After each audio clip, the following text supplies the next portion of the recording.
a principal decisão para mim é sempre colocar as pessoas em primeiro lugar. Não tem uma formação única.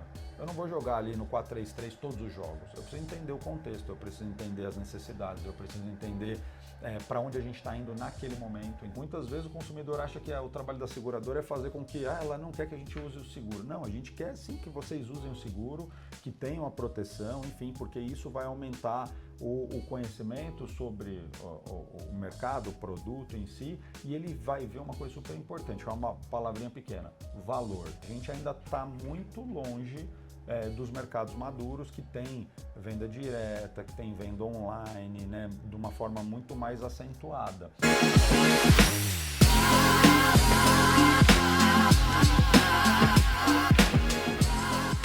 Olá pessoal, tudo bem? Aqui é o Alexandre Azevedo do portal Tudo Sobre o CDP. Estamos hoje aqui no escritório da AXA no Brasil para conversar com o CTO, né, da empresa, da seguradora global, enfim, que representa aqui no Brasil. Historicamente, no mercado brasileiro, o seguro ele tem uma subpenetração, né? Então, nós temos aqui uma série de iniciativas que estão acontecendo ao longo dos últimos anos, que é como a gente consegue aumentar a participação do seguro no PIB, né? Trazer um pouco mais de relevância para isso. Quando a gente compara com mercados maduros, a gente tem mercados acima de 9,5%, 11% de penetração no PIB. E o Brasil, até alguns anos atrás, tinha 3,5% de penetração. Então, um grande desafio é como a gente aumenta essa penetração. Isso passa por conhecimento, por literacia, né, por sensibilizar o consumidor da necessidade de proteção, Alexandre. E isso, quando a gente olha, né, dados do mercado, 30% da frota brasileira apenas é segurada. Isso é um dado até muito crítico, né? Porque nós temos 70% da frota em circulação que não tem proteção alguma. Em torno de 14% das residências hoje possuem um seguro. Nós temos aí muita população sem a proteção. E quando a gente fala, né, do seguro, não é só o seguro em caso de perda, roubo, subtração do bem, enfim, um acidente, né? Mas o que vem também é com esse seguro. Então, quais são os serviços adicionados ou assistências adicionadas a esse produto?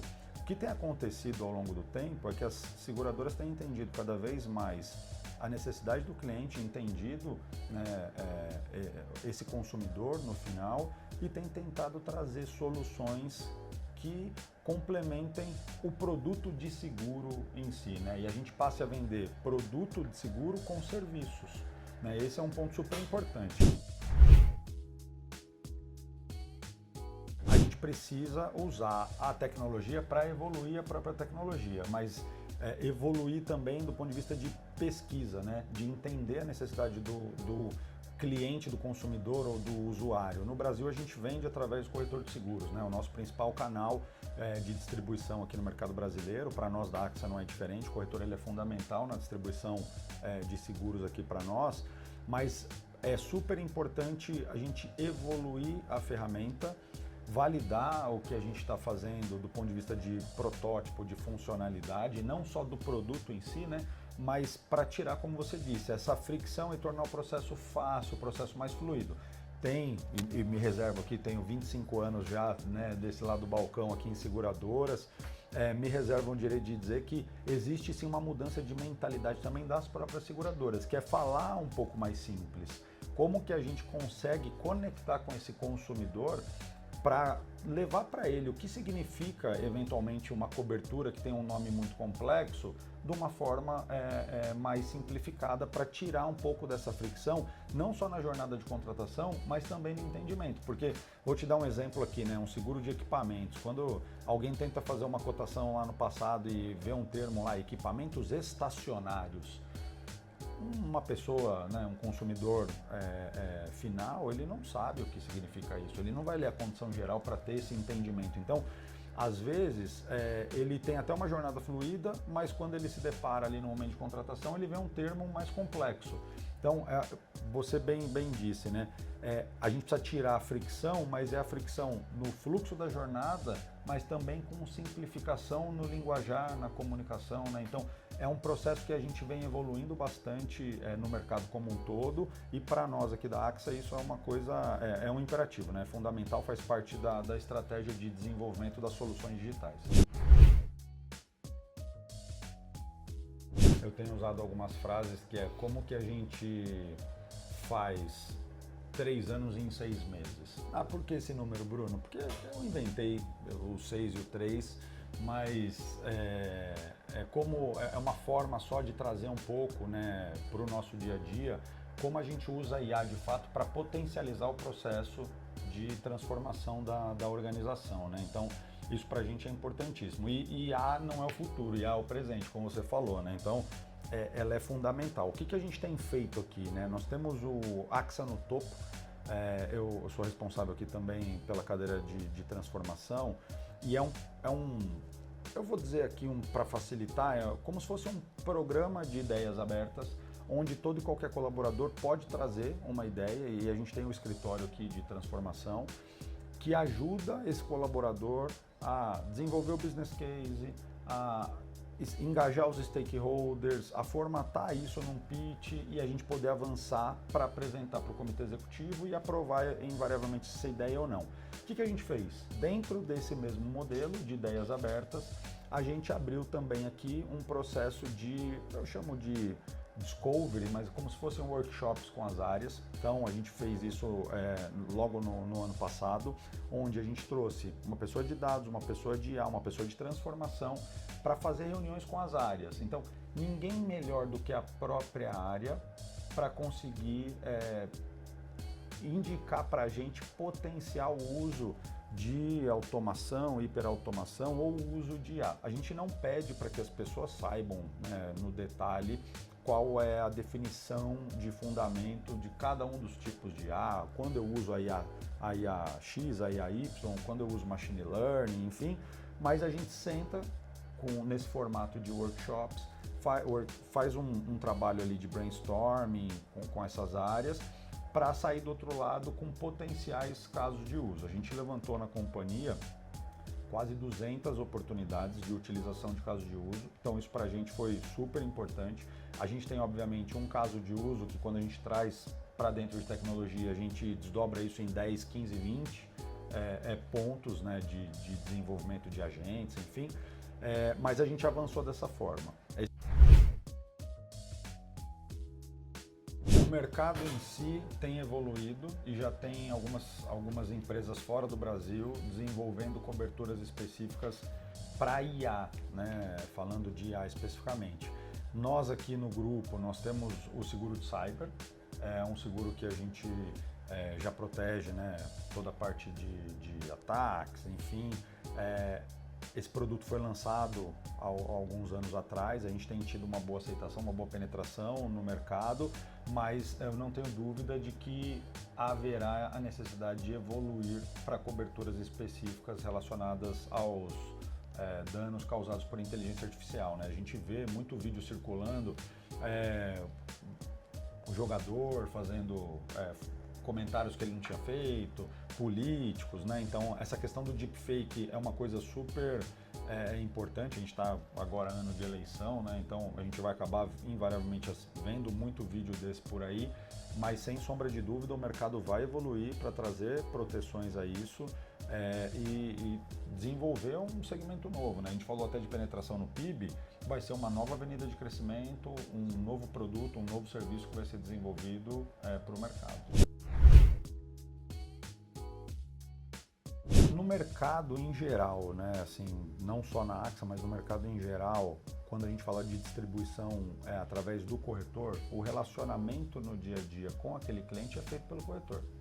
Então, por mais que a pólice é contratada, ela é emitida, nós fazemos todo um envio, né, formalmente, né, da pólice, eventualmente de um boleto, enfim, mas por hora para ali.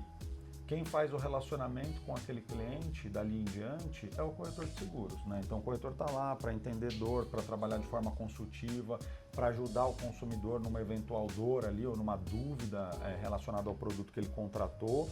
E aí a partir do momento em que a gente recebe o contato no inbound aí, né, o proativo vindo ou do corretor ou do cliente, aí ele entra na jornada. Pode ser uma jornada de sinistro, onde teve algum problema relacionado ao produto que ele contratou, pode ser uma necessidade de assistência, ou eventualmente pode ser também dúvidas relacionadas à pólice, enfim, a gente acaba recebendo um volume até considerável, né, de dúvidas relacionadas à cobertura, a serviços, ou eventualmente ele querendo uma segunda via de apólice.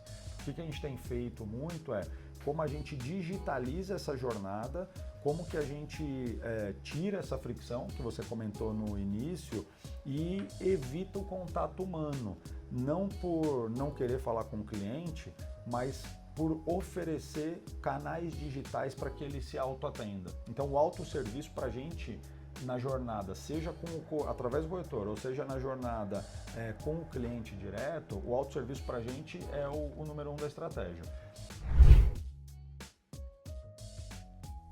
Eu diria que a principal decisão para mim é sempre colocar as pessoas em primeiro lugar, porque é uma decisão difícil.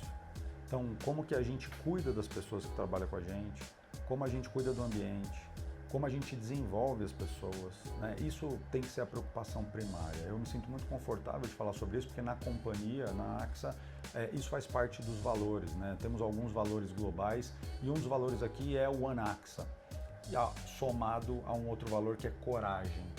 Então, como a gente toma as decisões de forma mais rápida, de forma pragmática, mas com segurança e ao mesmo tempo pensando nas pessoas, pensando no desenvolvimento, pensando no upskilling, enfim. Então, uma decisão recente agora, né, para até tangibilizar, tem duas aqui super importantes. Uma é o processo de transformação da companhia e a estratégia que a gente desenhou, né? Eu cheguei na companhia, a gente tinha uma aspiração de crescer 3 vezes no top line, 5 vezes no bottom line. E eu tive que fazer um assessment muito rápido no começo do ano para tentar trazer uma proposta ali, um plano de desenvolvimento do modelo operacional da companhia para que a gente pudesse ser rápido para suportar o crescimento que viria pela frente. E essa decisão de entrar, fazer um assessment, conhecer a operação e ali em 2 meses, 3 meses, montar um plano, né, de estratégico, de desenvolvimento do modelo operacional, novas ferramentas, etc., foi uma decisão super importante, e hoje a gente está colhendo os frutos disso que foi plantado lá atrás, mas a gente não soltou a mão das pessoas. Então, como a gente avança em treinamento, em desenvolvimento, em mudança, eu falo isso muito para o meu time, uma decisão super importante, né, relacionada a isso. Como a gente reorganiza funcionalmente as equipes. Eu costumo dizer, é meio que técnico de futebol aqui, né? Quem não assistiu Ted Lasso aí, assista essa série, estou tocado por ela, mas não tem uma formação única. Eu não vou jogar ali no 4-3-3 todos os jogos. Eu preciso entender o contexto, eu preciso entender as necessidades, eu preciso entender para onde a gente está indo naquele momento. Então, eu falo isso muito para o time. Não existe um desenho de estrutura funcional que a gente vai colocar no ar e ela vai coexistir durante toda a minha trajetória na companhia. A gente já mudou essa estrutura 3, 4 vezes em alguns pontos. Por quê? Pessoas, necessidade, objetivos, e a gente precisa ter muito tato, mas ao mesmo tempo muita coragem, muita agilidade para fazer esses ajustes e essas adaptações, né? E aí, para concluir, a questão de inteligência artificial traduz muito isso.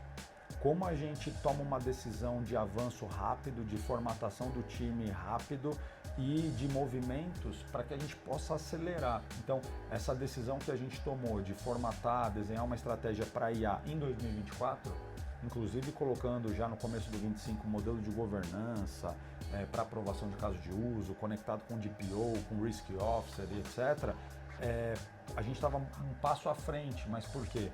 É uma decisão difícil. Como a gente avança em IA, mas ao mesmo tempo de modo seguro, né? Então, achar o balanço muitas vezes é uma decisão muito difícil, né? O equilíbrio entre o acelerar e ao mesmo tempo ter o controle necessário. Então, a nossa vida é uma vida complexa, né?